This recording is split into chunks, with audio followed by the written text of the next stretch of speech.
features 3 Hours Ago by Henri Yates. In a world of generic warblers, the operatic swoop of Amy Lee's vocal was the trump card behind Evanescence's squilly and dazzling 2003 debut, Fallen.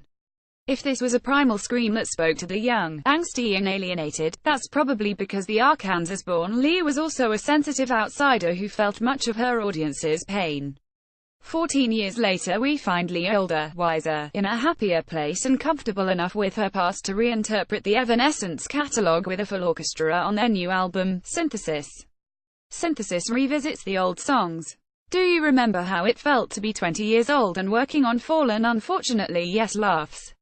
How would I describe myself back then? Wide-eyed, full of huge dreams, fairly insecure. But I think that's pretty common. When we're young we feel like we're the only ones that kinda hate ourselves. I remember struggling with feeling like I didn't deserve to be where I was. So definitely an emotional, hormonal moment. I still have a lot of big feelings, but it seems like the whole world is falling down around you sometimes when you're a kid. Didn't being hugely successful make the problems go away? No, having lots of people all over the world touched by our music was a dream come true. But to have thousands, even millions, of people feel like they know you in an intimate way, it was difficult. I'm at a place in my life now where I think I'm pretty good at dealing with it. That whole thing, it's not so scary anymore. But it was scary in the beginning, for sure. What was it like coming up as a young musician in Little Rock, Arkansas when we were making Evanescence? I was a normal kid, going to school. But I guess not normal in the sense that I spent almost all of my free time working on making music. I'd be up until 3 in the morning, with headphones on my keyboard.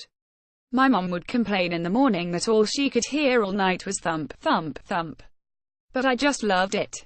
Being a composer, honestly, was my original dream.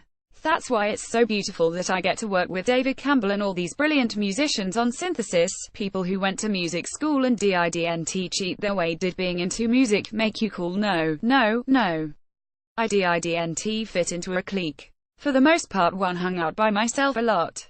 I really enjoy being able to be quiet and think. Which singers did you like back then? I've actually realized in the last year or so that most of the music I listen to is with a female vocalist. It's not intentional, I just love the sound of a female voice. My favorite, Bjork. Hands down. You've never used a sexual image to sell records. A good decision, of course. It's interesting. I almost feel like that wasn't a choice, I had to be who I was. What rock and roll is to me is being yourself, unapologetically, and not changing to fit within the machine. Being a female in the music industry a lot of the time means being overly sexualized. It was just kind of an easy, cheap way to get people to pay attention to you. I was like, that's not who I am, and I'm not gonna pretend to be anything that I'm not. Synthesis is released on November 10th. Buy from Amazon, copyright 2017 Future Publishing. Limited, Key House, The Ambry, Bath BA11 UA. All rights reserved. England and Wales Company registration number 2,008,885.